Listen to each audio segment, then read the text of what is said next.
ത്രിയേക ദൈവ തിരുനാമത്തിന് മഹത്വമുണ്ടാകട്ടെ. കർത്താവിൽ പ്രിയരെ, തുറന്ന മനസ്സോടെ ദൈവസന്നിധിയിൽ നമ്മുടെ ഹൃദയത്തെ നമുക്ക് സമർപ്പിക്കാം. നോമ്പുകാലത്തിൻ്റെ ബോധ്യങ്ങളിലൂടെ, ചിന്തകളിലൂടെ, ധ്യാനങ്ങളിലൂടെ ഒക്കെ നാം യാത്ര ചെയ്തുകൊണ്ടിരിക്കുകയാണ്. എല്ലാ വർഷവും ഉള്ളതുപോലെ തന്നെ നോമ്പുകാലം ഈ വർഷവും നമ്മളിലേക്ക് വന്നിട്ടുണ്ട്. ഭക്ഷണത്തിലുള്ള നിയന്ത്രണങ്ങളും പ്രാർത്ഥനകളിലുള്ള വ്യത്യാസങ്ങളും ഒക്കെ നമുക്ക് ഈ നോമ്പ് കാലത്തുണ്ട്. എന്നാൽ ജീവിതം എത്രത്തോളം മാറി എന്നുള്ളതാണ്. വിശുദ്ധിയുടെ അന്വേഷണം എത്രത്തോളം നാം ഗൗരവമായി നമ്മുടെ ഹൃദയത്തിൽ നടത്തുന്നുണ്ട് എന്നുള്ളതാണ്. വിശുദ്ധിയെക്കുറിച്ച് നമ്മുടെ കാഴ്ചപ്പാടുകൾ പലപ്പോഴും വികലങ്ങളാണ്. നമുക്ക് ചില പാപങ്ങളുടെ ലിസ്റ്റ് നമ്മുടെ മുമ്പിലുണ്ട്.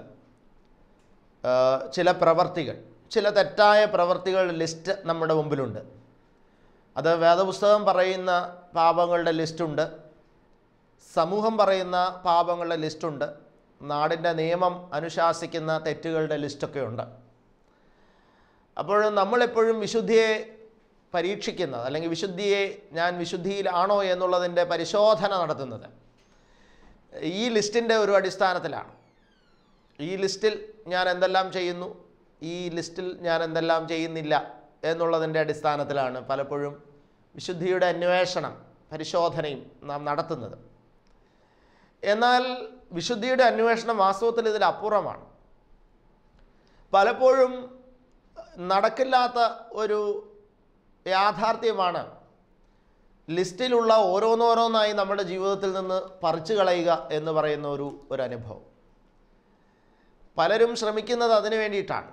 എൻ്റെ ലിസ്റ്റിൽ ഇപ്പോൾ 100 പാപങ്ങളുടെ ലിസ്റ്റ് എൻ്റെ മുന്നിലുണ്ടെങ്കിൽ, അസൂയ, കുറ്റം പറച്ചിൽ, പരദൂഷണം, ഏഷണി, കൊലപാതകം, മോഷണം, ഇങ്ങനെ ഒരു 100 പാപത്തിൻ്റെ ലിസ്റ്റ് എൻ്റെ മുമ്പിലുണ്ടെങ്കിൽ ഈ 100 പാപത്തിൽ ഓരോന്നോരോന്നായിട്ട് പറിച്ച് കളയാനുള്ള അന്വേഷണമാണ് പലപ്പോഴും ഈ കാലഘട്ടത്തിൽ വിശുദ്ധിയെക്കുറിച്ച് മനുഷ്യൻ നടത്തുന്നത്. ഇത് അസാധ്യമാണ്, ആർക്കും കഴിയില്ല. കാരണം ഇമോഷണലായിട്ട് ജീവിക്കുന്ന മനുഷ്യൻ അവൻ്റെ വൈകാരിക പ്രകടനങ്ങളുടെ ഇടയിൽ അവൻ ഈ 100 പാപത്തിൻ്റെ ലിസ്റ്റ് വെച്ചിട്ട് സ്വയം പരിശോധന നടത്തി ജീവിക്കാനൊന്നും ഒരിക്കലും സാധിക്കുകയില്ല. ഇപ്പം ഞാൻ ഒരു വ്യക്തിയോട് 10 മിനിറ്റ് സംസാരിക്കുന്നു. ആ സംഭാഷണത്തിൻ്റെ ഇടയ്ക്ക് ഈ 100 കാര്യങ്ങളുടെ ലിസ്റ്റ് പഠിച്ചു വെച്ചിട്ട് അതെൻ്റെ വായിൽ വരാതിരിക്കാൻ ഞാൻ എന്നെ തന്നെ ശ്രദ്ധിക്കുക എന്ന് പറയുന്നത് ഒരു വലിയ ജോലിയാണ്. അത് നടക്കുകയില്ലാത്തൊരു സത്യമാണ്. കാരണം എൻ്റെ ശ്രദ്ധ എന്തിലൊക്കെയാണ് തിരിഞ്ഞു പോകുന്നത്. ഞാൻ ഈ വ്യക്തിയോട് സംസാരിക്കുന്ന കാര്യത്തിൽ ഞാൻ ശ്രദ്ധിക്കണം, ആ സംസാരിക്കുന്ന വിഷയത്തിൽ ഞാൻ ശ്രദ്ധിക്കണം, അതുപോലെ എൻ്റെ ചുറ്റുപാടുകളെ ഞാൻ ശ്രദ്ധിക്കണം. ഇതിൻ്റെ ഇടയ്ക്ക് എൻ്റെ സംഭാഷണത്തിൽ ഈ 100 പാപത്തിൻ്റെ ലിസ്റ്റ് വരുന്നുണ്ടോ എന്നുള്ളത് പരിശോധിച്ചുകൊണ്ടിരിക്കുക, ശ്രദ്ധിച്ചുകൊണ്ടിരിക്കുക എന്ന് പറയുമ്പോൾ ഇറ്റ്സ് ഇമ്പോസിബിൾ, ഒരിക്കലും നടക്കത്തില്ല. അപ്പം അതുകൊണ്ട് ഈ വിശുദ്ധിക്ക് ഒരു പുതിയ സമീപനം നമ്മൾ എടുത്തേ പറ്റും. എങ്കിൽ മാത്രമാണിത് പ്രായോഗികമായി നടപ്പാക്കാനായിട്ട് നമുക്ക് സാധിക്കുകയുള്ളൂ. പലപ്പോഴും നോമ്പ് കാലമൊക്കെ നമുക്കറിയാം കുമ്പസാരങ്ങളുടെയൊക്കെ കാലമാണ്. ഈ കുമ്പസാരങ്ങളുടെ കാലങ്ങളിലെല്ലാം തന്നെ ആളുകൾ ഇന്ന് ലിസ്റ്റ് വെച്ചിട്ടാണ് സമീപിക്കുന്നത്. പക്ഷേ നിങ്ങൾക്ക് തന്നെ അറിയാവുന്ന ഒരു യാഥാർത്ഥ്യമുണ്ട്. നിങ്ങളൊരു 15 അല്ലെങ്കിൽ 20 കാര്യങ്ങൾ കുമ്പസാരത്തിൽ ലിസ്റ്റ് ചെയ്ത് വന്ന് നിങ്ങളുടെ പാപങ്ങളെ ഏറ്റു പറഞ്ഞു എന്ന് വയ്ക്കുക. അത് കഴിഞ്ഞ് നിങ്ങൾ തിരിച്ച് നിങ്ങളുടെ വീട്ടിലേക്ക് പോകുമ്പോൾ ഈ 15 എണ്ണത്തിൽ എത്ര എണ്ണം നിങ്ങൾ നിലനിർത്താൻ, അത് ഏറ്റു പറഞ്ഞ് ഉപേക്ഷിച്ച ആ ഉപേക്ഷ നിലനിർത്താൻ നിങ്ങൾക്ക് പറ്റുന്നുണ്ട്. നിങ്ങൾ വീണ്ടും അതിലേക്ക് പ്രവേശിക്കുകയല്ലേ, വീണ്ടും അതേ പാപങ്ങൾ അറിയാതെ ചെയ്യുകയല്ലേ. അത് കഴിഞ്ഞ് ചിലത് അറിഞ്ഞുകൊണ്ടും ചെയ്യുന്നുണ്ട്, അത് വേറെ കാര്യം. എന്നാൽ ഇനി അറിഞ്ഞുകൊണ്ട് ചെയ്യുന്നത് പോട്ടെ, അറിയാതെ പോലും നമ്മൾ ചെയ്യുകയല്ലേ. എത്രത്തോളം നമുക്കിതിനെക്കുറിച്ച് ശ്രദ്ധയുള്ളവരായിരിക്കാൻ പറ്റും. മനുഷ്യൻ ജീവിക്കുന്നത് പല ചിന്തകളുടെ നടുവിലാണ്. അവിടെയൊക്കെ എത്രത്തോളം ഈ പാപങ്ങൾ ഓരോന്നും ശ്രദ്ധിച്ച് അവന് വിശുദ്ധിയെ പരിശോധിക്കാൻ സാധിക്കും. ഇത് സാധിക്കില്ല എന്ന് മനുഷ്യൻ ഏതാണ്ട് മനസ്സിലായിട്ടുണ്ട്. അതുകൊണ്ട് തന്നെ ഇന്നത്തെ ക്രിസ്ത്യാനി എത്തിയിരിക്കുന്ന ഒരു കൺക്ലൂഷനുണ്ട്. എന്താണെന്നറിയാമോ? ഇതൊന്നും നടക്കുന്ന കാര്യമൊന്നുമല്ല, ഈ വിശുദ്ധിയൊന്നും ഒരു നടക്കുന്ന കാര്യമൊന്നുമല്ല.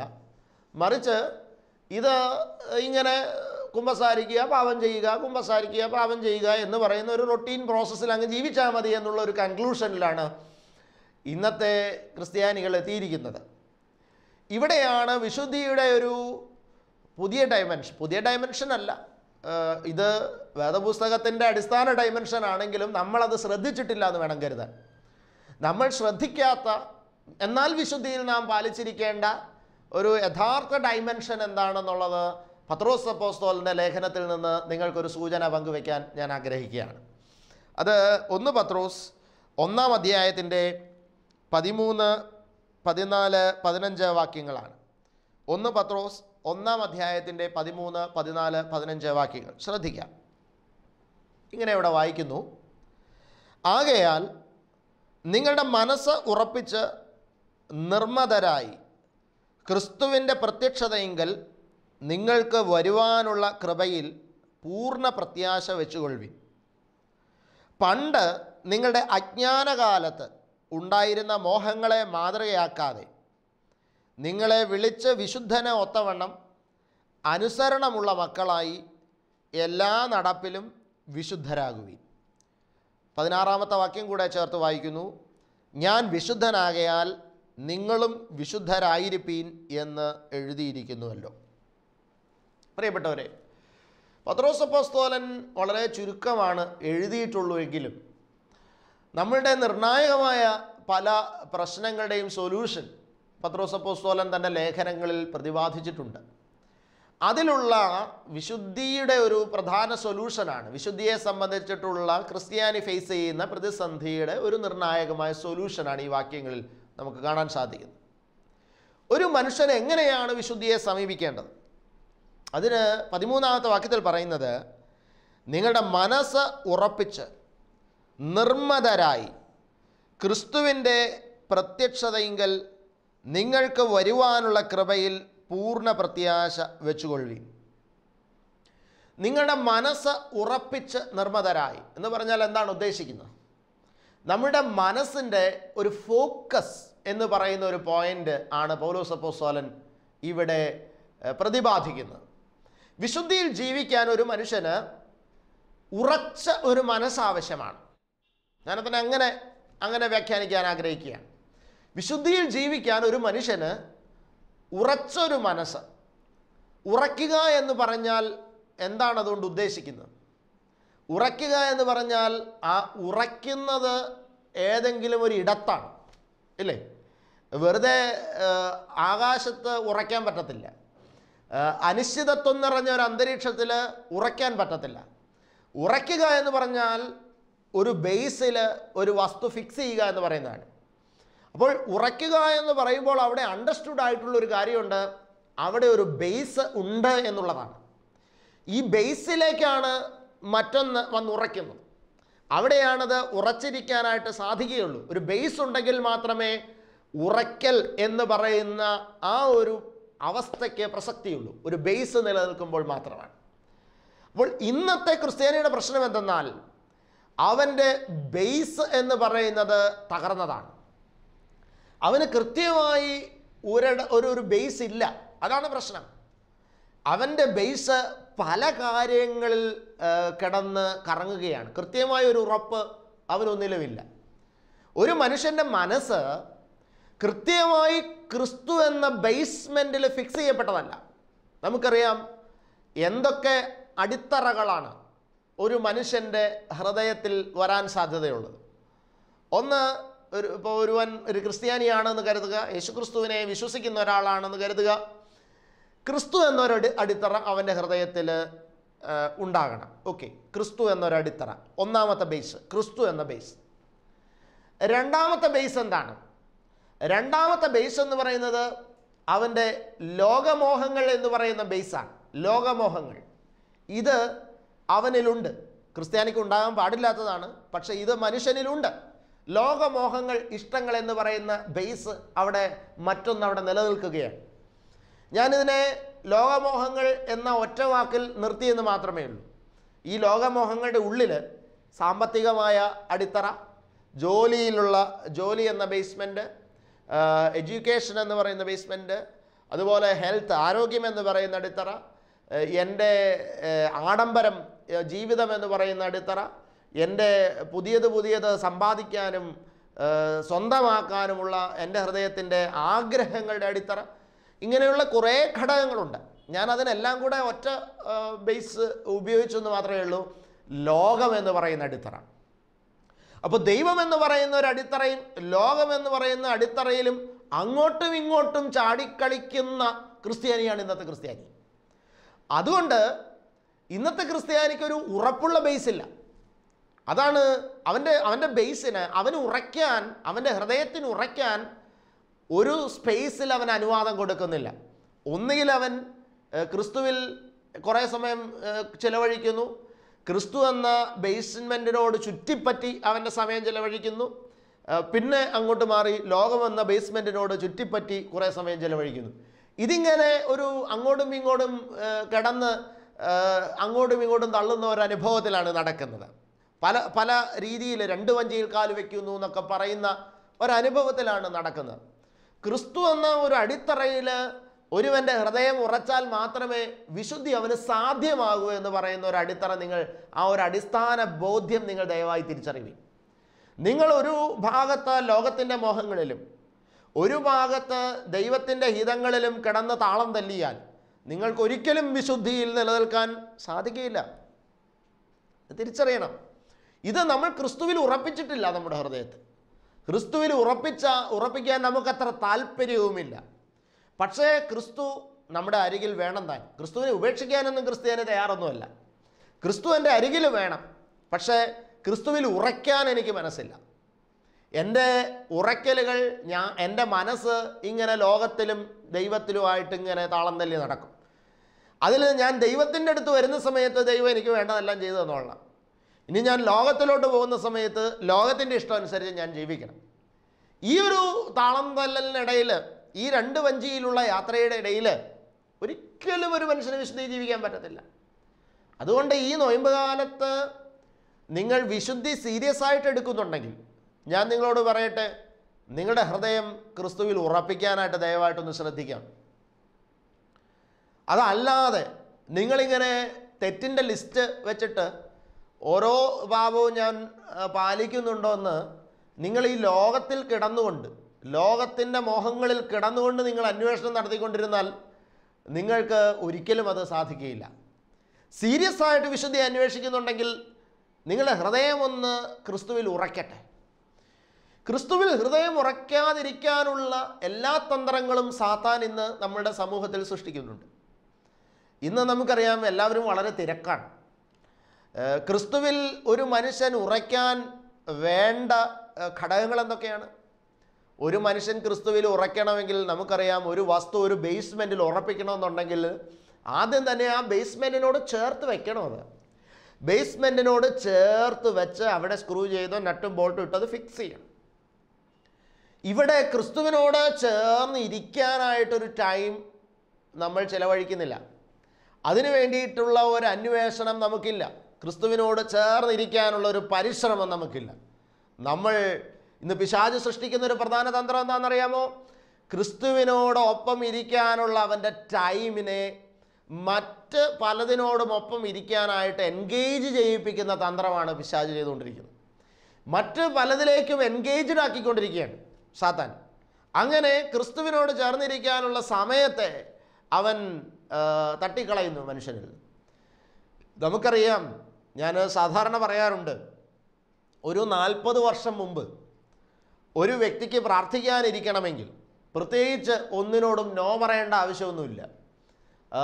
പകല് പണിയെടുത്ത് വന്ന് സന്ധ്യ വഴങ്ങിയാൽ വിളക്ക് കത്തിക്കുക, പ്രാർത്ഥിക്കുക എന്നത് പൂർവികരുടെ ശീലങ്ങളിലും രീതികളിലും ഒന്നാണ്.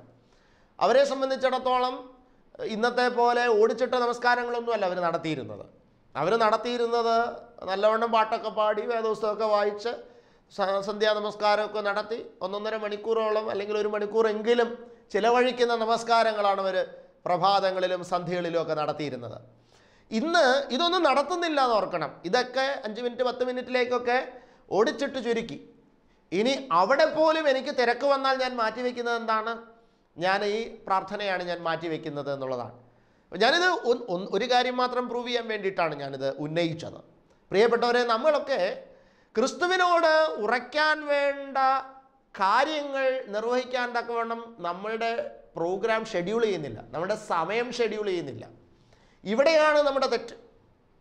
അതുകൊണ്ട് ഈ നോയമ്പ് കാലത്ത് നിങ്ങൾക്കൊരു തീരുമാനം എടുക്കാൻ പറ്റുമോ? എൻ്റെ വ്യക്തിപരമായ ജീവിതത്തിൽ ഓരോ ദിവസവും ഞാൻ ഇത്ര സമയം യേശുക്രിസ്തുവിനോടൊപ്പം ഇരിക്കും. എൻ്റെ ഒരു പേഴ്സണൽ പ്രയർ എന്ന് പറയുന്ന ഒരു അനുഭവം അത് ഞാൻ വർദ്ധിപ്പിക്കും, ഞാൻ മറ്റെല്ലാത്തിൽ നിന്നും വിട്ട്. അപ്പോൾ ഈ പേഴ്സണൽ പ്രയറിന് പോയി ഇരിക്കുമ്പോഴും നമ്മൾ പലപ്പോഴും ശ്രദ്ധിക്കും. മത്തായി സുവിശേഷം 6-ാം അധ്യായത്തിൻ്റെ 6-ാം വാക്യത്തിൽ പറയുന്നുണ്ട്, നിങ്ങൾ പ്രാർത്ഥിക്കുമ്പോൾ അറയിൽ കടന്ന് വാതിലടച്ച് രഹസ്യത്തിലുള്ള നിങ്ങളുടെ പിതാവിനോട് പ്രാർത്ഥിക്കുക. അതൊരു ഫോക്കസ്ഡ് പ്രയറിനെ സൂചിപ്പിച്ചുകൊണ്ട് സംസാരിക്കുന്ന വാക്യങ്ങളാണ്. നമ്മളുടെ പ്രാർത്ഥന എന്ന് പറയുന്നത് വളരെ ഫോക്കസ്ഡ് ആയിരിക്കണം. ഇവിടെ മൊബൈൽ ഫോൺ കയ്യിൽ വെച്ചിട്ട് അല്ലെങ്കിൽ മറ്റു പല കാര്യങ്ങൾ ചിന്തിച്ചിട്ട് അടുപ്പിൽ വെള്ളം തിളപ്പിക്കാൻ വെച്ചിട്ട് പ്രാർത്ഥിക്കാൻ വരിക, എന്നിട്ട് പ്രാർത്ഥിച്ചുകൊണ്ടിരിക്കുന്നതിൻ്റെ ഇടയ്ക്ക് വെള്ളം ഓഫ് ചെയ്യാൻ പോവുക, കഞ്ഞി അടുപ്പ് വെച്ചിട്ട് പ്രാർത്ഥിക്കാനിരിക്കുക, ഇതൊക്കെ എന്ന് പറയുന്നത് മനസ്സുറപ്പിക്കുന്ന പ്രവൃത്തികളല്ല. ഇതൊക്കെ നമ്മൾ വളരെ ഡിസ്ട്രാക്റ്റഡ് ആക്കുന്ന പ്രവൃത്തികളാണ്. അപ്പോൾ നമ്മൾ തന്നെ ഡിസ്ട്രാക്റ്റഡായി നിന്നുകൊണ്ടാണ് ക്രിസ്തുവിനെ നമ്മൾ തേടുന്നത്. വളരെ തിരക്കുകളുടെ നടുവിൽ നമ്മൾ ക്രിസ്തുവിനെ ഒന്ന് അന്വേഷിച്ചിട്ട് പോവുകയാണ്. നമ്മളുടെ മനസ്സ് ഉറച്ച ഒരു മനസ്സല്ല, ക്രിസ്തുവിൽ ഉറച്ച മനസ്സല്ല എന്നുള്ളതാണ്. അപ്പോൾ അതാണ് പത്രോസ് അപ്പോസ്തലൻ വിശുദ്ധിയുടെ സുപ്രധാനമായ ഒരു കാര്യമായി സൂചിപ്പിക്കുന്നത്. നിങ്ങളുടെ മനസ്സിനെ ക്രിസ്തുവിൽ ഫിക്സ് ചെയ്യൂ, ശക്തമായിട്ട് ക്രിസ്തുവിൽ ഫിക്സ് ചെയ്യാനായിട്ട് ശ്രദ്ധിക്കൂ നിങ്ങളുടെ മനസ്സിനെ. എങ്കിൽ മാത്രമാണ് നിങ്ങളുടെ മനസ്സിനെ ക്രിസ്തുവിൽ ഫിക്സ് ചെയ്ത് സ്ക്രൂ ചെയ്ത് ബോൾട്ട് ചെയ്ത് ഉറപ്പിക്കാൻ തക്കവണ്ണം നിങ്ങളുടെ 100% ഫോക്കസ് യേശു ക്രിസ്തുവിലേക്ക് കേന്ദ്രീകരിച്ചുകൊണ്ട് നിങ്ങളുടെ 24 മണിക്കൂറിൽ ഒരു സമയം നിങ്ങൾ മാറ്റിവെച്ചേ പറ്റൂ. അതില്ലാത്തൊരു വ്യക്തിക്ക് ഒരു കാരണവശാലും ക്രിസ്തുവിൽ വളരാൻ, വിശുദ്ധിയിൽ ജീവിക്കാൻ പറ്റുകയില്ല. അത് 100% ഉറപ്പുള്ള ഒരു കാര്യമാണ്. എന്നിട്ട് പറയുകയാണ്, യേശുക്രിസ്തുവിൻ്റെ പ്രത്യക്ഷതയിങ്കൽ നിങ്ങൾക്ക് വരുവാനുള്ള കൃപയിൽ പൂർണ്ണ പ്രത്യാശ വെച്ചുകൊള്ളുവിൻ. യേശുക്രിസ്തുവിൻ്റെ പ്രത്യക്ഷതയിങ്കൽ നിങ്ങൾക്ക് വരുവാനുള്ള കൃപ. അപ്പോൾ നമ്മുടെ അന്വേഷണം എന്ന് പറയുന്നത് വരുവാനുള്ള കൃപയായിരിക്കണം നമ്മുടെ ലക്ഷ്യം. അല്ലാതെ ഇപ്പോൾ ചില തെറ്റുകൾ ചെയ്യാതിരിക്കുക എന്നുള്ളതല്ല. വരുവാനുള്ള കൃപയാണ് ലക്ഷ്യം വയ്ക്കുന്നത്. അപ്പം ലക്ഷ്യം എൻ്റെ കയ്യിലിരിക്കുന്ന പാപത്തിൻ്റെ 100 എണ്ണത്തിൻ്റെ ലിസ്റ്റിലേക്കല്ല, എൻ്റെ ഫോക്കസ് മുഴുവൻ വരുവാനുള്ള കൃപയിലേക്കാണ്. വരുവാനുള്ള കൃപയിലേക്ക് ഫോക്കസ് വരുമ്പോൾ സ്വാഭാവികമായിട്ടും വിശുദ്ധി നമ്മളിൽ റിഫ്ലക്റ്റ് ചെയ്യും. അതാണ്. ഇപ്പോൾ ഞാൻ ശ്രദ്ധിക്കുക, എനിക്ക് ഇപ്പോൾ എറണാകുളത്തിന് പോകണം, അതാണ് എൻ്റെ ലക്ഷ്യം. എറണാകുളം എൻ്റെ ലക്ഷ്യമാണ്. എറണാകുളം എൻ്റെ ലക്ഷ്യമാകുമ്പോൾ എറണാകുളത്തേക്ക് യാത്ര ചെയ്യാനുള്ള ഘടകങ്ങൾ എന്നിലേക്ക് സ്വാഭാവികമായിട്ടും ഞാനതങ്ങ് പാലിക്കുകയാണ്. എറണാകുളത്തിന് പോകാൻ ഞാൻ തയ്യാറാകുന്നു, ഞാൻ എൻ്റെ വണ്ടി എടുക്കുന്നു, ഞാൻ വണ്ടി ഓടിക്കുന്നു. അവിടെ വണ്ടി ഓടിക്കുന്ന സമയത്ത് ട്രാഫിക് സിഗ്നൽസ് ഉണ്ട്, മറ്റു കാര്യങ്ങളുണ്ട്. ഇതെല്ലാം ഞാൻ സ്വാഭാവികമായിട്ടും പാലിക്കുന്നു. എൻ്റെ ശ്രദ്ധ എറണാകുളം എത്തുക എന്നുള്ളതിലേക്കാണ്. അങ്ങനെ ഞാൻ അവസാനം എറണാകുളം എത്തുന്നു. അപ്പോൾ ഇവിടെ ഞാൻ എറണാകുളം എന്ന് പറയുന്ന ലക്ഷ്യം എൻ്റെ മുന്നിൽ നിൽക്കുമ്പോൾ ഈ പറഞ്ഞ ഘടകങ്ങൾ, എൻ്റെ യാത്രാ ഘടകങ്ങളെല്ലാം സ്വാഭാവികമായിട്ടും എന്നിൽ നിന്ന് വരികയാണ്. അവിടെ അതിലേക്കൊന്നും എനിക്ക് ഒരുപാട് ശ്രദ്ധയൊന്നും കൊടുക്കേണ്ട ആവശ്യമൊന്നുമില്ല. മറിച്ച് എറണാകുളമാണ് എൻ്റെ ലക്ഷ്യം. ആ ലക്ഷ്യത്തിലെത്തപ്പെടുന്നതും അവിടെ എനിക്ക് നിർവഹിക്കാനുള്ള ദൗത്യവുമാണ് എന്നെ ഭരിക്കുന്ന, എൻ്റെ മുന്നിൽ നിൽക്കുന്ന കാഴ്ച എന്ന് പറയുന്നത് പോലെ തന്നെയാണ്. പ്രിയപ്പെട്ടവരെ, ക്രിസ്തുവിൻ്റെ വരവിങ്കലുള്ള കൃപ അത് എൻ്റെ ലക്ഷ്യമായി മാറുമ്പോൾ, ആ ലക്ഷ്യത്തിലൂടെ ഞാൻ യാത്ര ചെയ്യുമ്പോൾ എനിക്ക് വിശുദ്ധി ഒരു സ്വാഭാവിക അനുഭവമായി മാറും. ശരിയല്ലേ? എറണാകുളം പോകുന്ന ഞാൻ സ്വാഭാവികമായിട്ടും പെരുമ്പാവൂർക്ക് പോകാനായിട്ട് ഇൻഡിക്കേറ്റർ ഇടുകയില്ല, പെരുമ്പാവൂർക്ക് പോകാനായിട്ട് കാറ് തിരിക്കുകയില്ല. എന്താണ് ഞാൻ പെരുമ്പാവൂർക്ക് പോകാത്തത് എന്ന് പറയുന്ന ചിന്ത എൻ്റെ ഹൃദയത്തെ അലട്ടുകയില്ല. കാരണം എന്താ? കാരണം എൻ്റെ ലക്ഷ്യം എറണാകുളമാണ്. പെരുമ്പാവൂർ എന്ന് പറയുന്നൊരു വസ്തുതയെ ഞാൻ ചിന്തിക്കുന്നില്ല. അതൊന്നും ചിന്തിക്കേണ്ട കാര്യം പോലും എനിക്കില്ല. അവിടെ ഞാൻ എറണാകുളത്തേക്ക് നീങ്ങുകയാണ് എന്ന് പറയുന്നത് പോലെ പ്രിയപ്പെട്ടവരെ, നമ്മളെ സംബന്ധിച്ചിടത്തോളം നാം ഗൗരവമായി മനസ്സിലാക്കണം. ക്രിസ്തു എന്ന് പറയുന്ന ലക്ഷ്യം ഇവിടെ പലപ്പോഴും നമുക്ക് സംഭവിക്കുന്ന കുഴപ്പം എന്താണെന്ന് വെച്ചാൽ, എറണാകുളം എന്ന് പറയുന്ന ലക്ഷ്യം നമുക്കുണ്ട്, പെരുമ്പാവൂർ എന്ന് പറയുന്ന ലക്ഷ്യം നമുക്കുണ്ട്. കൊലഞ്ചേരിക്കാരനായ എന്നെ സംബന്ധിച്ച് ഇത് രണ്ടും രണ്ട് ഡയറക്ഷനിൽ നീങ്ങേണ്ട സ്ഥലങ്ങളാണ്. പക്ഷേ ഇന്ന് ക്രിസ്ത്യാനിയുടെ പ്രശ്നം എന്താ? എനിക്ക് എറണാകുളത്തും എത്തണം, പെരുമ്പാവൂരും എത്തണം എന്ന് പറഞ്ഞിട്ടിരിക്കുമ്പോഴാണ് അവൻ കൺഫ്യൂസ്ഡ് ആകുന്നത്. ഇവിടെയാണ് അവൻ ഏത് നിലപാട്? എനിക്ക് ദൈവത്തിലും എത്തണം, എനിക്ക് ലോകത്തിലും എത്തണമെന്നാണ് പറയുന്നത്. എനിക്ക് ദൈവത്തിൻ്റെ ഇഷ്ടവും നടക്കണം, എനിക്ക് ലോകത്തിൻ്റെ ഇഷ്ടവും നടക്കണം. എനിക്ക് വരുവാണെന്ന ഉള്ള ലോകത്തിലെ കൃപയെ എനിക്ക് കിട്ടണം, എനിക്ക് ഈ ഭൂമി വെച്ചിട്ടുള്ള സന്തോഷവും സുഖങ്ങളും എനിക്ക് കിട്ടണം. ഇങ്ങനെ നിന്ന് കഴിഞ്ഞാൽ ഒരിക്കലും ഒരു മനുഷ്യന് എങ്ങും എത്താൻ പറ്റത്തില്ല. പ്രിയപ്പെട്ടവർ, ഇതാണ് നമ്മുടെ അപകടം എന്ന് പറയുന്നത്. അതുകൊണ്ട് എറണാകുളം ലക്ഷ്യം വെച്ച് ഞാൻ നീങ്ങിയാൽ, ഞാനിത് ഉദാഹരണമായി പറഞ്ഞതാണ്, വരുവാനുള്ള കൃപ ലക്ഷ്യം വെച്ച് ഞാൻ നീങ്ങിയാൽ നിശ്ചയമായും ഞാൻ സ്വാഭാവികമായും ലോകത്തെ അന്വേഷിക്കുക പോലുമില്ല. എൻ്റെ യാത്ര വളരെ ഫോക്കസ്ഡ് ആയിരിക്കും എന്ന് പറയുന്ന ഒരനുഭവമാണ് ഇവിടെ നമ്മൾ കാണാൻ സാധിക്കുന്നത്. എന്നിട്ട് പറയുകയാണ്, പണ്ട് നിങ്ങളുടെ അജ്ഞാനകാലത്തുണ്ടായിരുന്ന മോഹങ്ങളെ മാതൃകയാക്കാതെ.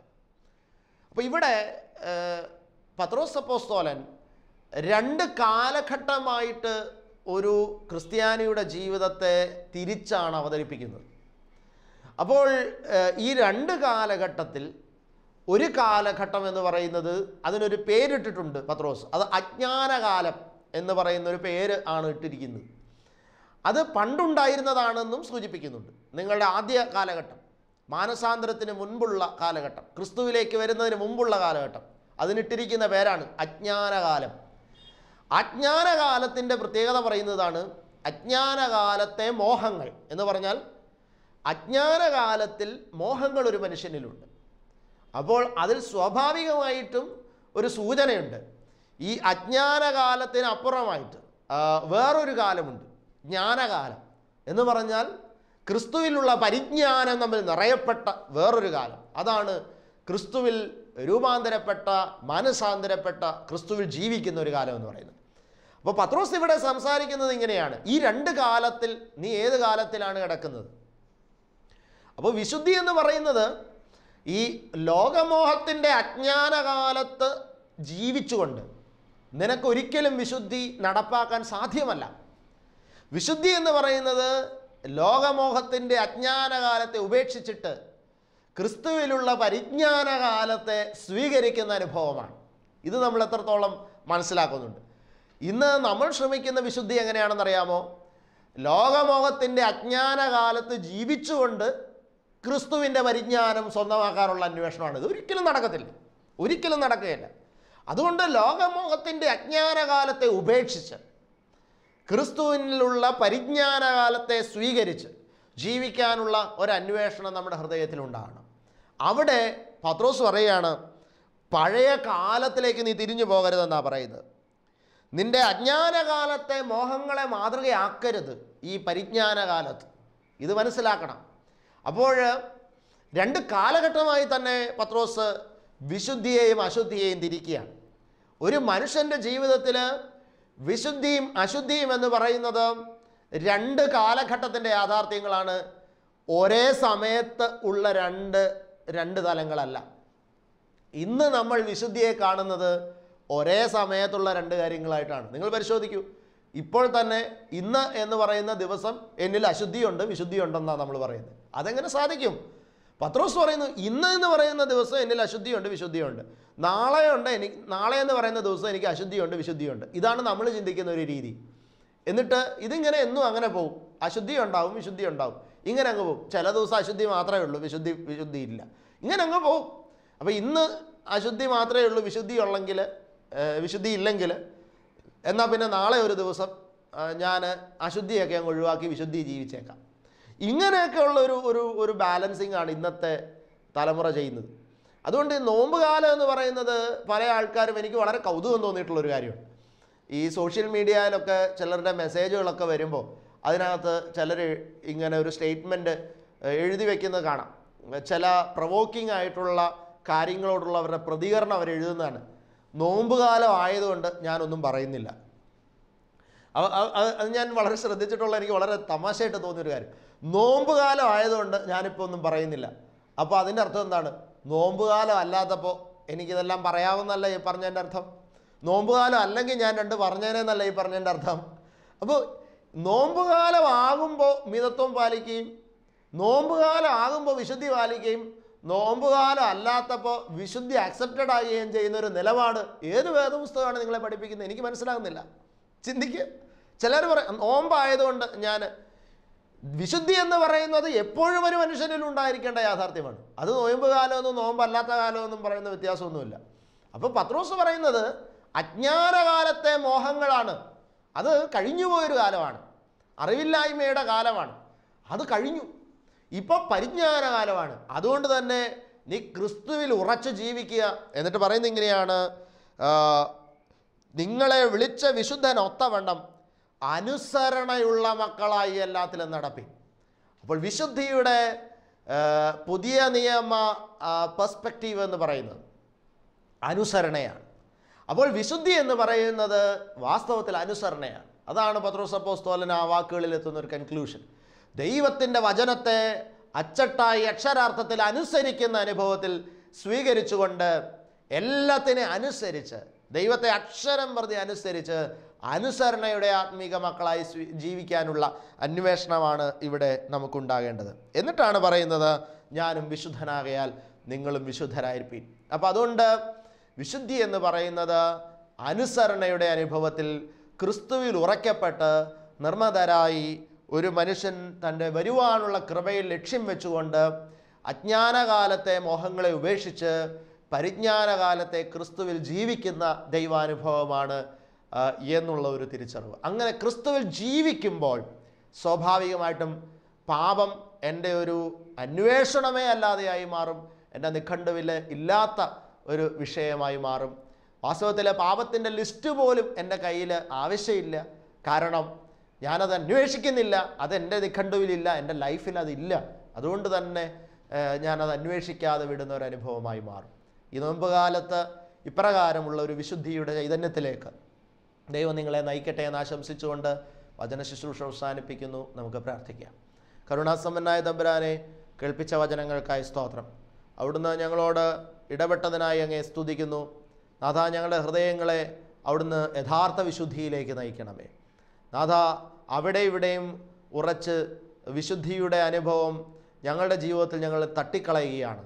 തമ്പുരാനെ, അങ്ങയിൽ സമ്പൂർണ്ണമായി ഉറച്ച് നിർമ്മതരായി വരുവാനുള്ള കൃപയിൽ പ്രത്യാശ വെച്ച് അജ്ഞാനകാലത്തെ മാതൃകയാക്കാതെ അനുസരണയുള്ള മക്കളായി തീർന്നുകൊണ്ട് വിശുദ്ധി പ്രാപിപ്പാൻ ഞങ്ങളുടെ ഹൃദയങ്ങളെ അവിടുന്ന് ഒരുക്കുമാറാകണമേ. വിശുദ്ധമാതാവേ, സകല വിശുദ്ധരെ പിതാക്കന്മാരെ ഞങ്ങൾക്ക് വേണ്ടി അപേക്ഷിക്കണമേ. പിതാവിൻ്റെയും പുത്രൻ്റെയും പരിശുദ്ധാത്മാവിൻ്റെയും നാമത്തിൽ തന്നെ. ആമീൻ.